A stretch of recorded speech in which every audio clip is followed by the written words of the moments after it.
Well, this is the last evening of the retreat. I myself feel pleased with the degree to which we've been immersing in what I attempt to enable.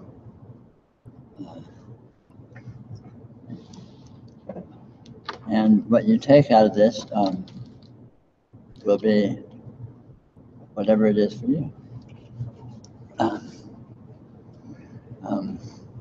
To reiterate, this stuff is all about you. It's all about you finding it in yourself to whatever degree you do, of usefulness or of uselessness or of whatever, whatever quality whatsoever.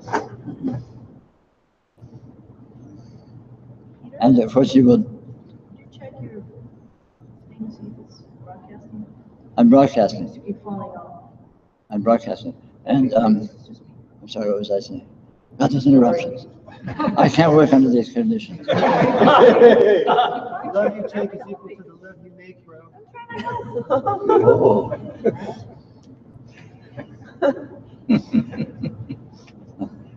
Usefulness or uselessness.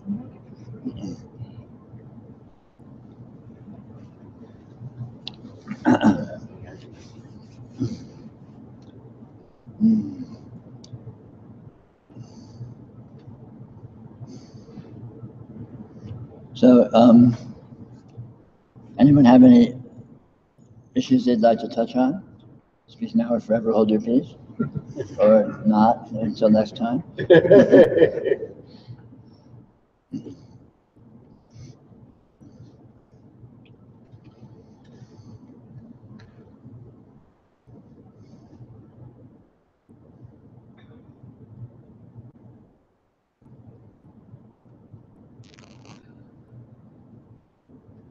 I know you're all in a hurry to get to the wrap party, but at least we can go through the token motions of the dignified close to the retreat here.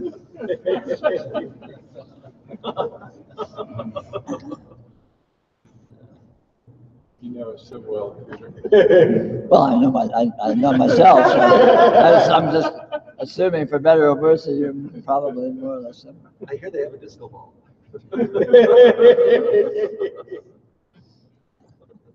It's probably the one that Craig brought me.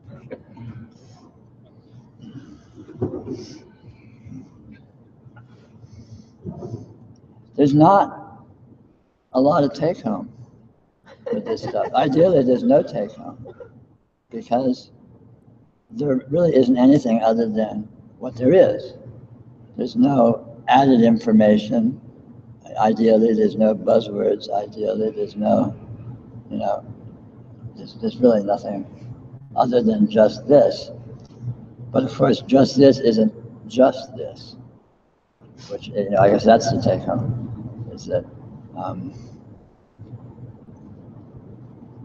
what is happening here, what this is inconceivably beyond whatever you think it is, no matter how elaborate and inflated the notion of what it is. And that is accessible and available. And if you do avail yourself of it, the hair will fly, may fly.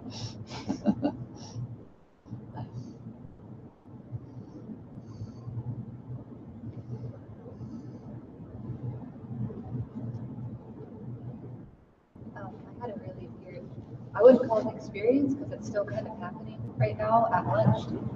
John, Joseph, and I were talking about perspective and, your view of that glass, I can never see, in my view of that glass, you can never see, and we'd never be able to communicate it because we'd be just trying to describe it to each other. But then it all of a sudden hit me that there's no other view of the glass, that it's literally just this. There's no you or me, and it's just the pretty colors, and that it's the infinite trying to pretend like this is the weird understanding, is that So infinite trying to pretend I'm being something more than what's happening right now.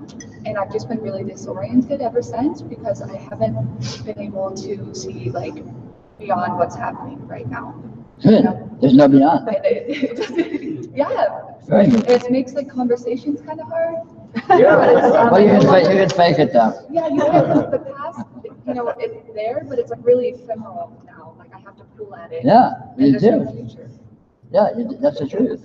Yeah. And it's always been like that, actually. We're very good at sort of ignoring that and faking it, ignoring that and churning something out. I get worried though because when you before this, I was having a really good ecstatic time, feeling like I was somebody feeling something deeper than myself. It was great. But now it's like, it's just this. Yeah. Like there's not, it's literally just the colors, whatever is happening, Yes. I'm looking at it. But I mean, I could make it deeper, I guess, if I wanted to Well, say it that. it's intrinsically deeper. It's just this, Yes. absolutely. But it's vastly beyond whatever you think it is. Right. So it is unlimited. It has depth beyond depth. It has bottomless depth. But it is just this. Yeah, it's only It's not some depth that's out there that's more. The moreness is what is this. This is the more. it's almost like you can't think anymore. You can't think. Because you could just Yeah. You don't have to stop thinking. I mean, you can still go through the motions. If you have to fill out a form or answer a question, you can churn out some thought. Right. But it's not really about this. It's Yeah. just sort of a game that we're good at playing. Yeah, Or like some of us not so good. because I have like that attractive force anymore, that reality, it feels more like now this is the reality. This is very good. This is very, very good. I'm very gratified. I'm very gratified that you see that. This is very powerful. It's profoundly true. Remember when I said a few days ago, you're the only one in your experience, and there's nothing else. This is it. You're seeing that, and it's the truth. It's not just a neat notion or a cute philosophy or something. It actually happens to be all you can find. And it can be very disorienting if you're not used to it. But once you get used to it, it turns out to be very empowering. And you'll find the ways in which that's so. I was just wondering if I drank too much coffee or something. Well, maybe that. That always helps. A little overdosing on this or that.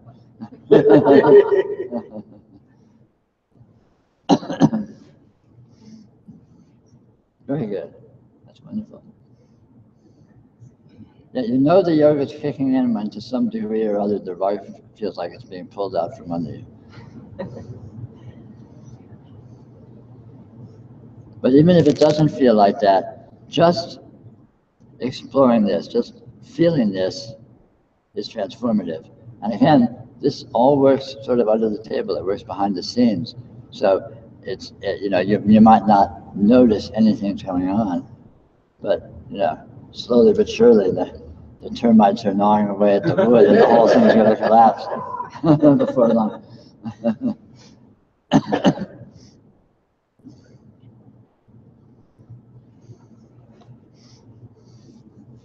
In a profound way, the yoga is just a reality check.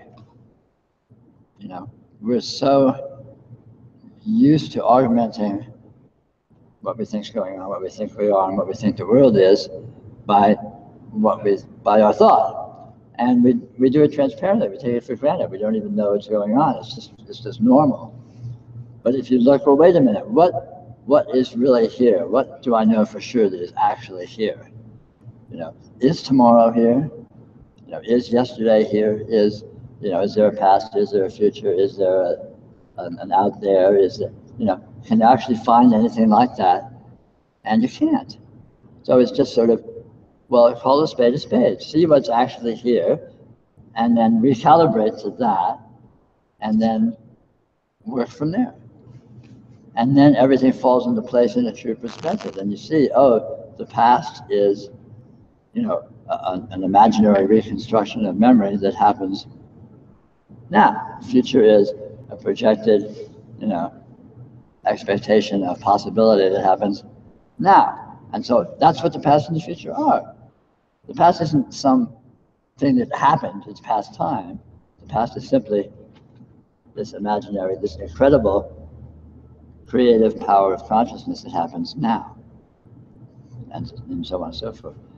And so, just having a reality check of what is actually here, and how is it actually here, and how much of what we're used to thinking is here is just, theory that it's hypothesis that we're all so used to pretending it's actually like that we don't even notice we're pretending anymore and think it's actually objectively true.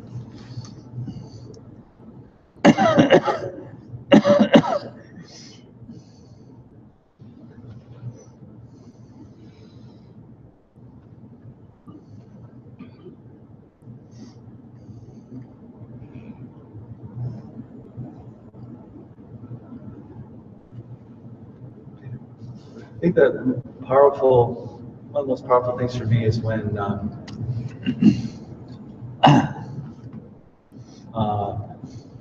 feeling dull or out of it or lost, all of a sudden that's not what it seems to be. That's the powerful thing when the yoga hits that stuff. Yeah, sure. Because of course it's not really that. Because nothing is really whatever you can think it is. Because what it actually is literally unthinkable. So just, automatically, whatever you think it is doesn't capture it because it can't.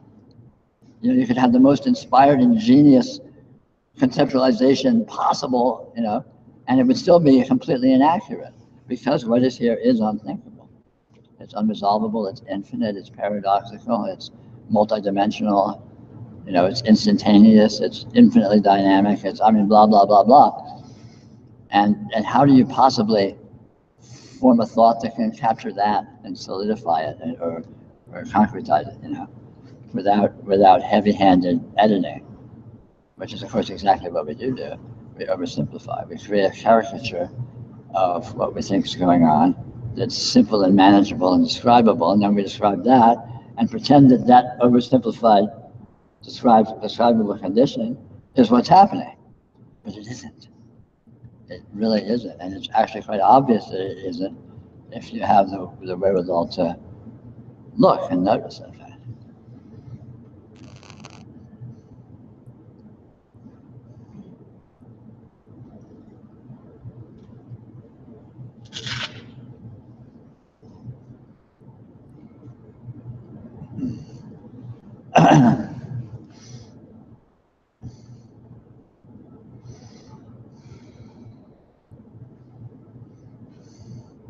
It's weird, prior to that, I thought I understood that, but I think I did conceptually, which was really fun. It was a good time. And then I think I was really enjoying the idea of being other people and other perspectives out there. Oh my God, it's fascinating that, there's another world that is interesting. And then when you get that taken away, it's like, not taken away, but when you realize that can't be true, you can't really buy into that anymore.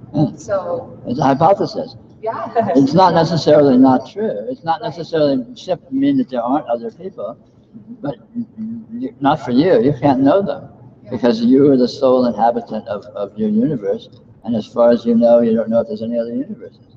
There may be, but how can you know? Because you can only know your universe. Not what she's drinking. Reality punch. We have some of that in the rap party. The rap party.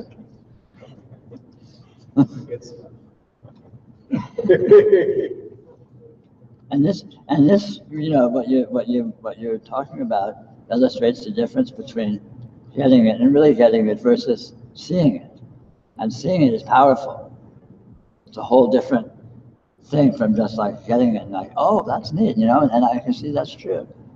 Okay, fine, but feel that it's true. And when you feel it, It's reality. It's reality. You own it. You live it. It is that. Because not by adopting the notion, but by seeing that the self-verifyingly the condition is that way. And it can be startling because we're so used to thinking it's another way for so long and that's the normal. And all of a sudden, this is like, whoa, wait a minute, you know what? And then everything gets really intense on that first. Like that's why it's disorienting, because it's everything has equal importance. Like there's no distinction between me and that and this reaction. Like it's just happening, you know. Yeah. It's very, very good.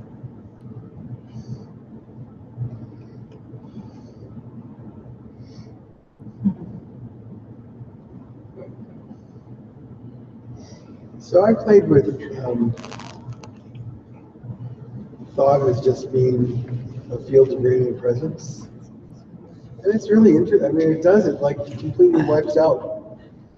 It's not like thinking goes away, but that moment's worth of thinking just clears. And part of me worries that it's just, I'm just doing this intellectually, but on some level it does have some kind of, I think it has some kind of effect. Well, just play with it. It doesn't matter, if, you know, worrying about second guessing how in depth you're doing it. If you play with it at all and explore it, you will develop more and more subtlety and more sophistication at being able to see it more and more clearly. And then it'll become clearer, you know, exactly what's going on. It is very interesting though, because it like, it's so clear that I make up everything everything I think is just crap. You know what I mean? It's like it's just. Well, it's gibberish. Yeah. It's not necessarily bad. It's just nothing. It's hot air. It's all made up. It's like, oh yeah, this is like a perspective that is just. Yeah. No, that's for real. And seeing that on any level is powerful. And if you keep playing with it, not just on the negative side of seeing the way thought isn't what you thought it was, but don't see not just what it isn't, but also see what it is. And you'll see it's this astounding, miraculous dynamism of something. Yeah, and I get a little bit of that. It's like whatever, you can't say what it's like, but it's something. It's not just nothing. And what it is astounding, because not only is it what it is, but it can masquerade as all that other stuff that we're used to thinking it is, effortlessly, without stopping being what it actually is. Wow. But just playing with it is ultimately productive. Even if you do it clumsily at first or something, it doesn't matter, because the fact that you're even engaging with it, it means you'll learn how to do it better. Just by that, you know, you learn by doing.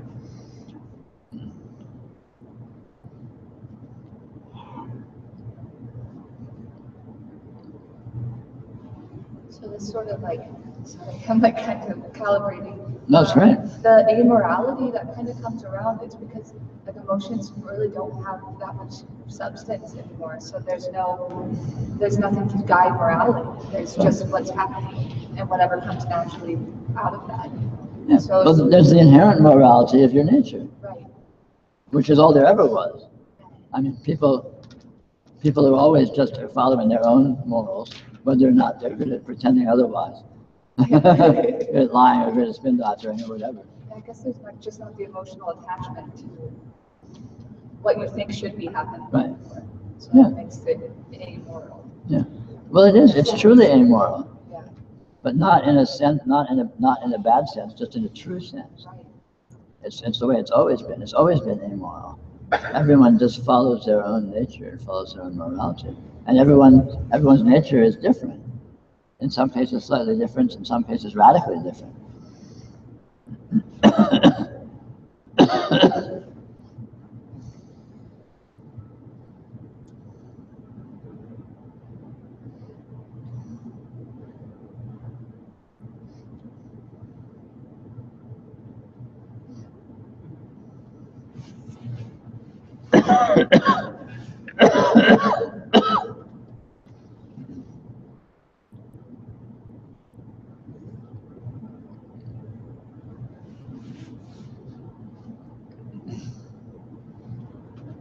But playing with this stuff in your own experience to any degree at all is powerful. So you don't need to worry about doing it right, or you don't even need to worry about what you're doing. Just even just looking is enormously powerful, and much more so than may at first seem apparent.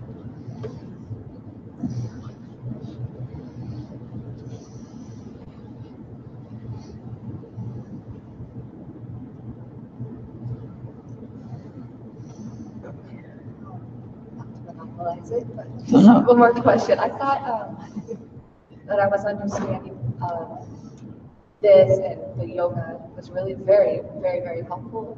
But when this happened, it's like I forgot everything. Like I have nothing anymore. And I wonder, do you keep trying to do like yoga? You know? No, don't worry about it. Yeah. Yoga just means checking out what's here. That's all it means. And checking out what's here intelligently, which means checking out what's really here, Right. not just what you're used to thinking is here. And what's really here will always be different than what you think it is, because it's unthinkable. And that's all yoga is. Yoga is just a reality check. Yoga is like, well, what's here? What is actually here?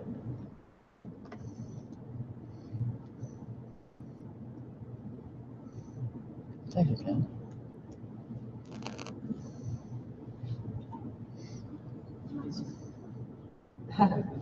And so there's really nothing to remember, because that's something that's going to happen anyway if you're curious. And if you're not curious, you're not going to do it anyway, so who cares? Like a lingering like thought pattern, you Yeah. know? I mean, we've been talking about it from just all different kinds of angles and all different kinds of apparent ways of putting it. But it's not like all this complexity needs to be retained or it all means anything. It's really just a bunch of different approaches to this one act of check out your own experience and see what it actually is, as opposed to what you used to think it is.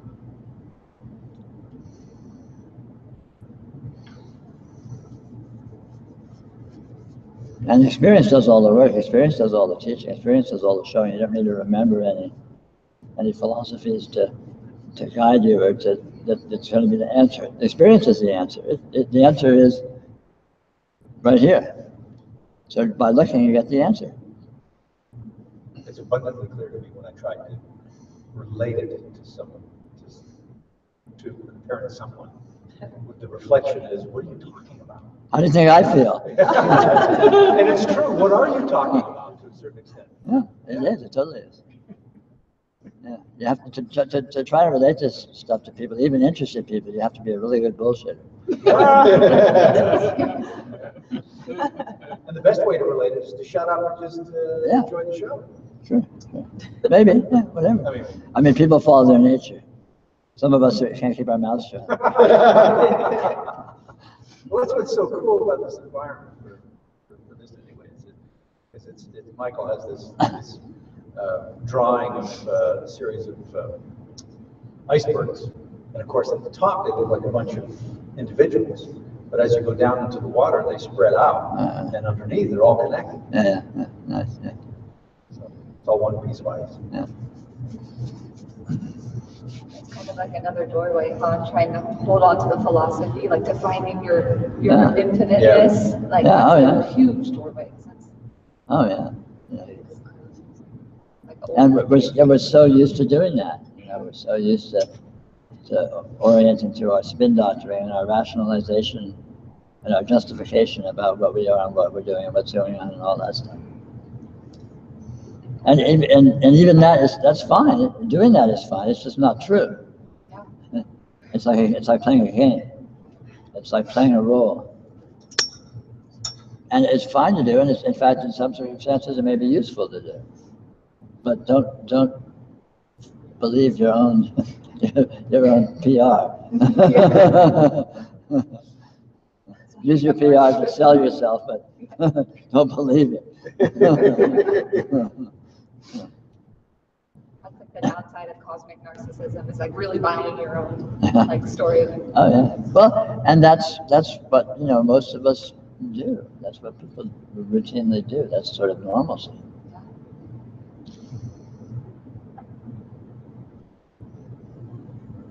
They're trying to buy it.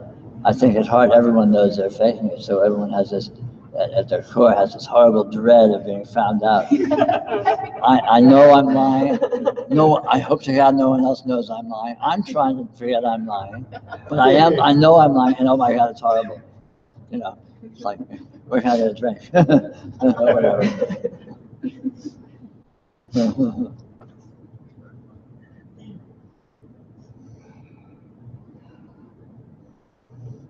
I mean, I think that's the reason why life feels hard for many or most people. Even if things are going well, there's a certain kind of a, sort of desire to die, or desire to be free, or desire to escape.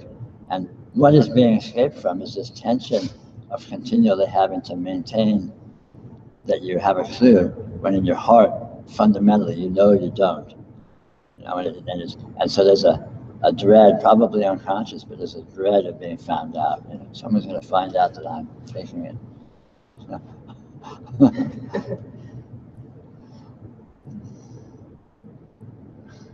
It's sort of weird too, because like when you share a moment with someone, like you're having this conversation, and you're like, but really, we're just here. What are we even talking about? Like, so strange. It is strange.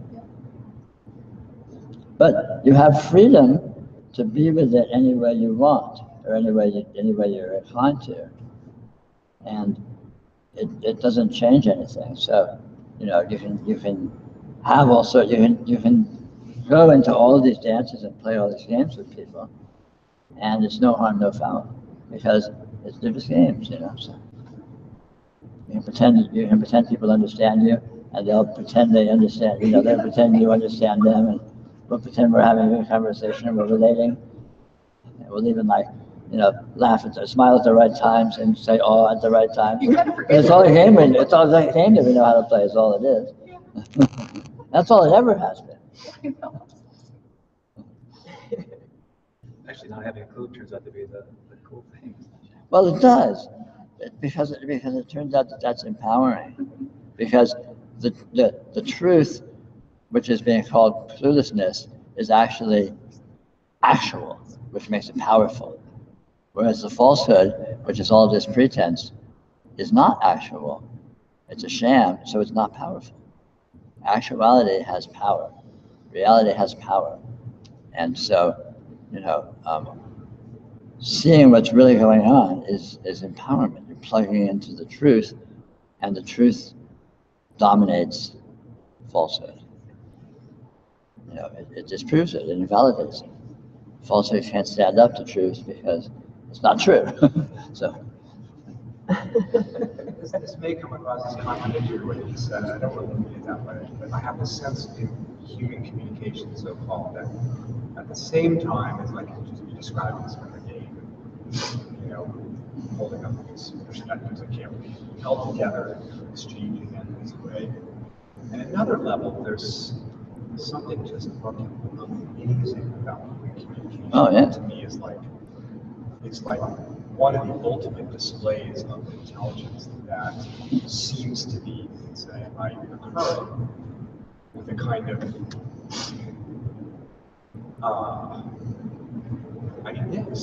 this is communication that is transpiring in a sense. I don't know how to describe it, right? However poor a description that is, but nevertheless, there's something about communication as we engage in all the different ways that we do, not just verbally, obviously, but the exchange of dynamics, and energy, and mystery, and that to me is just, I don't know, it's fucking awesome. Yeah. And I don't understand it, but something about it strikes me. Yeah. I'm compelled by it in a certain way too. I don't know, just. No, that's the truth. Because communication masquerades as communication. But communication is real communication, and which occurs it's like a Trojan horse. What people think is communication, you know, all the words we throw back and forth, and the body language and all this and that, you know, the sort of ritual, the game, is a Trojan horse for the real communication, which is miraculous. Communication can't happen logically, but obviously through logic. You know, what's that have to do with anything? So absolutely so. The true communication is not dependent upon forms, you know, and it can't be said what it is, you know, and yet it is. Maybe there's a bit of a musical analogy, you know, around resonance, you know, the striking of a string, you know, here suddenly with the string there is vibrating. You know, that's one aspect maybe of it, but that's even just example. Yes, I mean, yeah, even trying to look at how you've already Pretend I didn't even just say that. It's No, as plain as it comes out of my mouth. no, it's all good, you know, it's all good. I mean, it's not that it's not that, you know, but it's certainly unfathomable. In a sense, there, buddy, there's nothing but communication. Exactly. Flavor. Yeah. Yeah. You know, I mean, the way I put that, or you know, in terms of this yoga, is that all of this is the inherent intelligence. All forms is the expression of the inherent intelligence, and the inherent intelligence is pure meaningfulness. So all forms are continually communicating with all other forms, because the inherent intelligence isn't separate from itself. Forms appear to be differentiated, but the inherent intelligence is not. So all these forms are embodiments of meaning that is essentially one system. You know, it's easy to say, you know, you can't know what's going on here. You're clueless. You know, all your ideas are absurd and you know, ridiculously partial and arrogant to even try to hold them at all. But on the other side of the coin, the unknowability of this is an inconceivably powerful functional intelligence and meaningfulness. So, but it's an irrational meaningfulness. It's not one that can be collapsed down to codes of words or codes of symbols. It is that inherently and radiantly. So in a way, not knowing is an inconceivably powerful transcendental knowing. Not knowing in human terms, let's say, versus the true knowing. And it's not like it's an either or, you know, putting it that way makes it sound like there's a dichotomy there. It's not like that. I've heard it said that knowing is actually, the only way to know it is to understand that you are it. Yeah. And there's the knowledge. And if I know it, then I'm still outside of it because there's me and then Right. there's a knowing of it. Exactly so. And that's the very mechanism of the yoga. Because when you see what is present, you are it.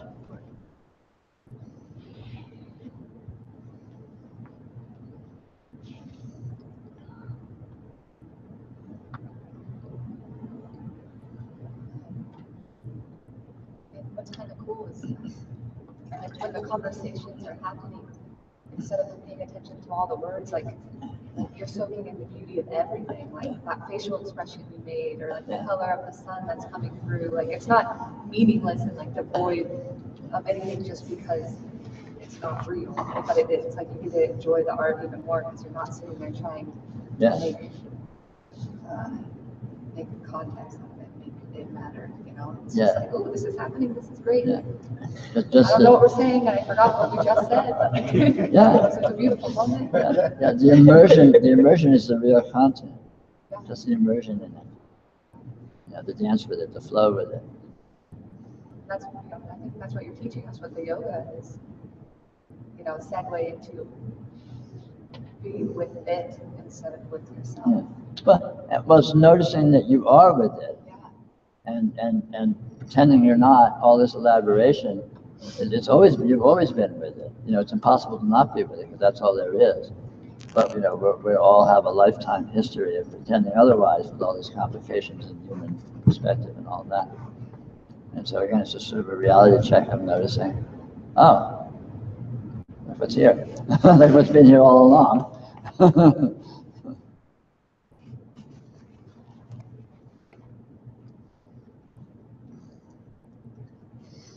I've been noticing for a while this strange phenomenon, which is that it seems to, and I don't know what it is, it's just interesting. It seems to shift between being completely meaningless and completely meaningful, almost like simultaneously, and either like instant by instant, like as fast as you can count, or even in like slower kind of swoops from like a couple of days, whatever that is, or a couple of weeks, whatever that is. And either way, it carries the same stuff about it. Like if it's meaningless, it's awesome that it's meaningless. Yeah. If it's meaningful, it's amazing that it's meaningful. Like it carries that same. Yeah. Well, this, in its very nature, this is intrinsically absolutely paradoxical. Yeah. So it's completely incoherent, complete chaos, completely disconnected from itself. And it is a completely coherent, connected, inconceivably infinitely intricate elaboration of whatever. Yeah. And it's both and. You know, and like anything, there's sort of tidal surges where different emphases sort of seem to come to some degree to the forefront, and others seem to recede a little bit. But yeah, and it's not a matter of is it this or is it that. It's always everything. Yeah. It contradicts itself. Yeah. I mean, that's what paradox means. It contradicts itself. It is anything, and it's also the opposite of that. And trying to get a handle on that, try and settle that down into something. You know. That's an adventure in its own way. Like the everything and nothing all at once. It's like, how do you even wrap your mind around that? And then, but there's when it presents as, oh, this is meaningless, that's completely ecstatic. But then when it presents as everything's meaningful, you're like, oh. Shit. So everything is really happening all at once. It's almost a different, like little apparition characters that come up. It's very strange. Yeah. It's a curious phenomenon, the way this sort of foregrounding where things, you know, it's not all just sort of plain vanilla stew of all infinity just jammed in all together, sort of weird gray flickers all the time, right?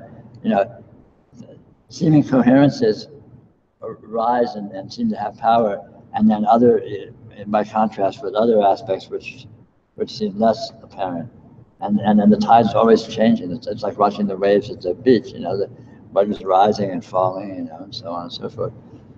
And so this seeming partialization or seeming things, you know, seeming partialities, tops of the bell curve coming into focus, and then receding, and then another something, you know, alternate or whatever seeming to come into focus. In the context of this, that is all-inclusive, there is this dynamism of seeming partialities, you know, and it's just astounding. You know, and yet it's not contradictory. I mean, because the partialities are more than that. The partialities are, of course, if you look at what's actually there, it has no end and it opens out into everything. But nonetheless, there's this curious phenomenon of, you know, things seeming to be becoming dominant, you know.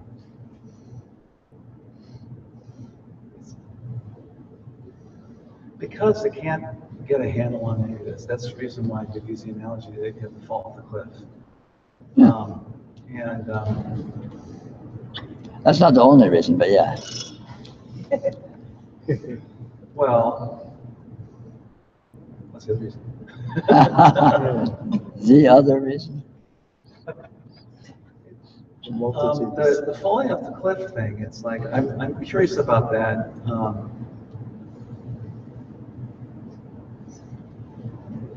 In what way? Because I think I've done it, and I think I desire to do it, and I don't know how it works, I don't know how the the energy builds up to, the insight builds up to get to that point, and the whole thing to me is just a big fucking mystery. Well, that's a good insight. But it does require falling. That's, I mean, Yeah. it's- Or jumping. This is not a thing to be, oh, I have this, now I can use this. No, it's not that kind of thing. No. Well, in my experience, the falling off the cliff or the jumping off the cliff is perhaps more often modelable as, you know, you're standing here and you're looking, there's a cliff over there, and you're like, well, should I jump? You know, I kind of want to jump, you know, kind of I'm scared of jumping, you know. And then at a certain point, you notice that there's no solid ground under your feet, and there never was. So in fact, falling off the cliff has always been the case. You just didn't notice it because you were so good at thinking you were standing on something, and the cliff was over there. In fact, if you think of jumping, you will always imagine that you're on solid ground. Exactly. Yeah. The opposite's reinforced. When you emphasize anything, you're actually emphasizing its opposite. Which begs the question, why do we even need an after party? You're right. Hey, you're out of here, buddy. We're leaving tonight. You're off the island. There's the cliff nearby. You're missing the spirit of the thing, Stan.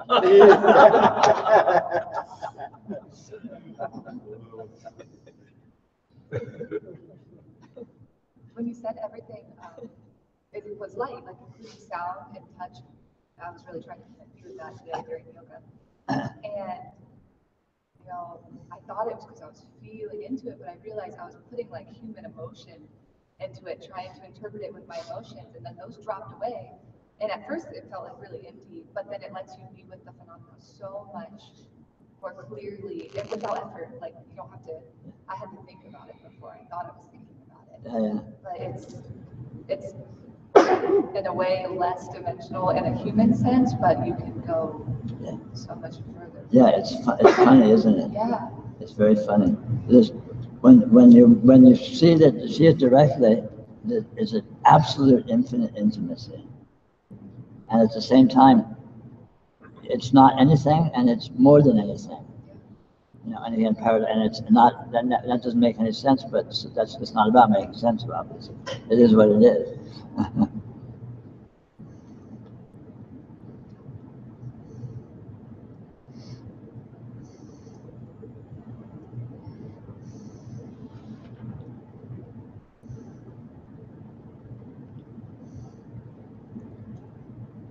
Bucket really is the highest mantra for me.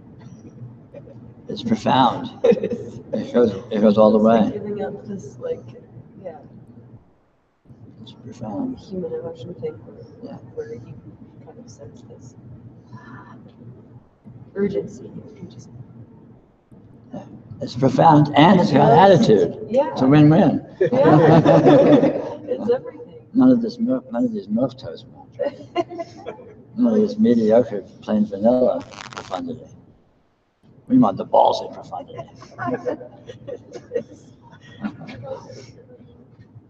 We like bucket turned into like, oh, you're free, I'm free, and then I had nothing to judge anything by, so then it kind of collapsed because it was no longer like, oh, I don't want you to not like me, I don't want to be like all that little human thing going on. So it like Just strips it away. It's like, oh. Fine. Pops the balloon. it's like the other people had to collapse. You know?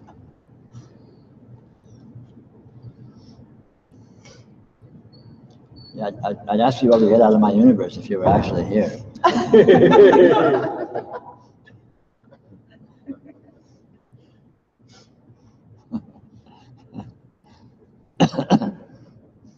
Peter, I keep you in my universe to blame you for everything. So just like you. That's okay. That's fine. My wife does too, so I'm used to it. Hi, honey. Hi, honey. We live in a parallel universe.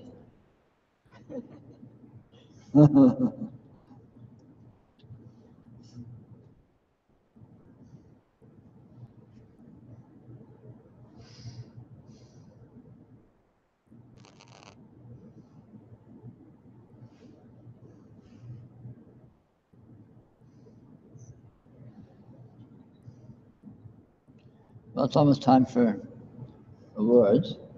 I nominate Jillian for Best Dressed Lady. I nominate Craig for Best Dressed Gent.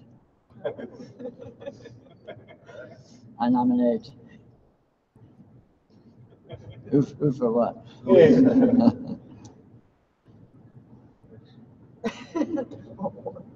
Okay, that's the end of the awards. The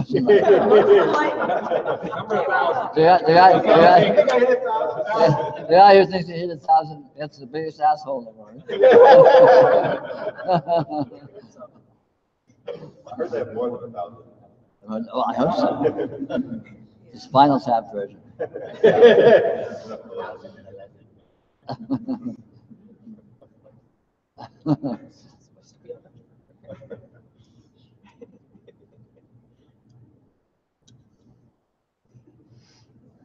Since there seems to be a prevalent moral teaching in so many of the religions of, in essence, do no harm, and since there's nothing outside of oneself, how do you interpret, or what does that mean to you? Do no harm, like very many spiritual teachings, is an oversimplification. John McKenna actually put this very, very well. I don't know if you've ever read his books, but basically, when one realizes the nature of reality, when one realizes what one is and what this is, there tends to be a whole relaxing into the implied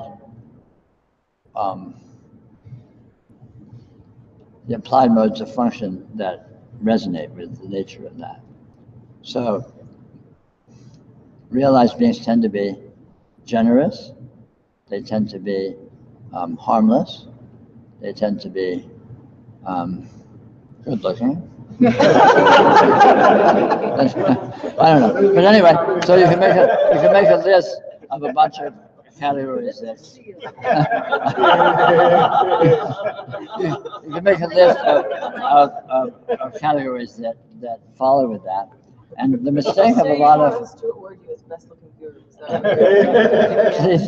please don't. This is supposed to be about a reality check. You're 1,000 in the books. You're out of here. Again. So anyway, people look at these qualities. You look at Jesus, and he's this wonderful, generous, warm beacon of wisdom and support.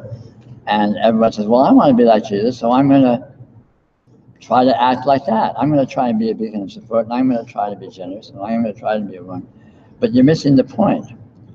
The point is to see reality, and then all those qualities come with. To try to simulate those qualities with the expectation that that's going to help you see reality is ass backwards and putting the cart before the horse. Oh, it could work. That's the argument. It's the right-hand path. What's that? It's the right-hand path. Well, yeah. And how well does that work? What if you're left-handed? Sorry. You may have noticed I'm a hardcore left-hand path guy, so them's fighting words. And I like that about you, Peter.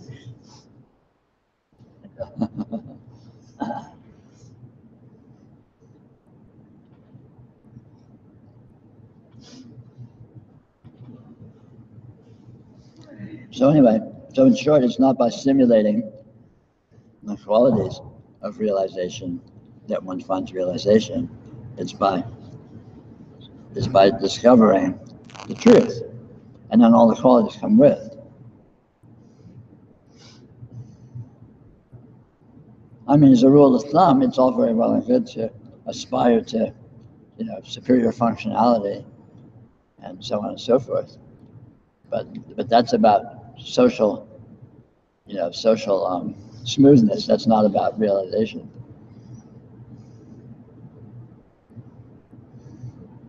So those kinds of recommendations are fine in a manual for educating children or something, but for spirituality, for serious yoga, it's putting the cart before the horse.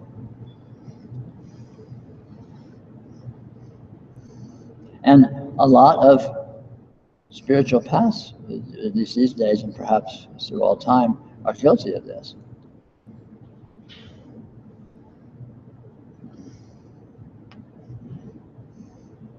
What sort of starts with the premise of things like this, those paths.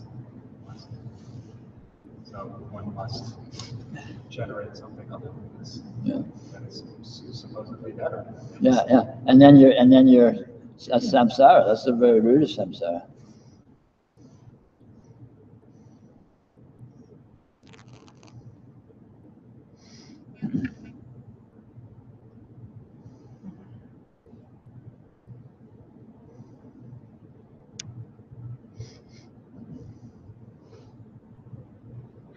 I guess also it would seem like if I mean, it might be a good suggestion in just keeping your life from creating more complications of the sort. Oh, sure. And that's practicalities, by all means. Practicality. Yeah. I mean, you have a list of practical rules. Don't piss off the guys with the guns. Don't piss off your spouse, significant other. The obvious things where if you feel free to break these rules, but you may regret it. Things might go more smoothly if you don't. But again, that's just a matter of convenience.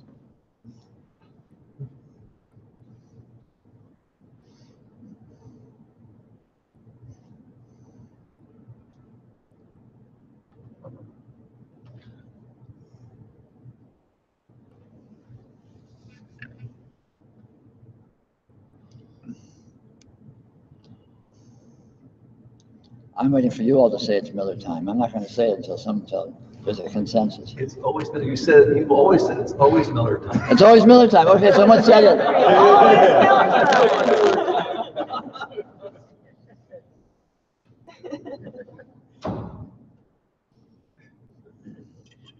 Hopefully not Miller time, actually. Hopefully something much more top shelf.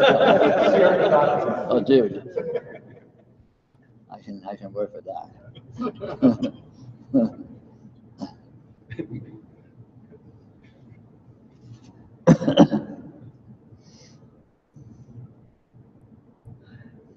want to share my least favorite noticing technique that I've tried. The least favorite noticing award.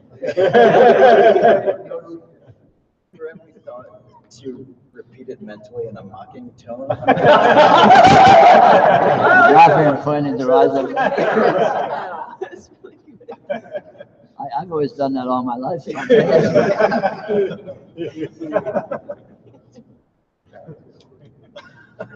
It's never time.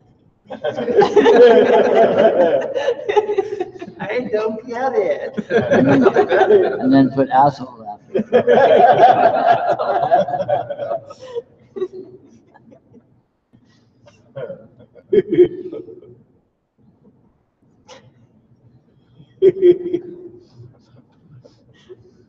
We've accomplished so much. We've come so far here. I'm really, I feel good about this retreat. Well done. Don't be sorry. Don't be sorry. So anyway, thank you all. Some other rotten noticing techniques. Stan, you know them all. I know them all. You don't need to hear them. You can tell them. Anyway, I want to thank you all for coming. I've enjoyed this, and I hope it's been interesting or something for you. And there's not really much more to say except it's Sierra Nevada time. So the retreat is officially. Oh, not quite. Tomorrow, this is our last meeting per se, but tomorrow at 9 I'll be doing a brief, very stripped down version of the meditation. If anyone would care to join me, you're welcome to. And if you're already on the road, then bon voyage. And then after that will be checkout. I don't know the details of checkout. Perhaps Pam will tell us. They say 11, but you're not. We're supposed to strip the beds or something. I don't remember We're supposed to strip the beds or something. I don't remember. No, we don't have to do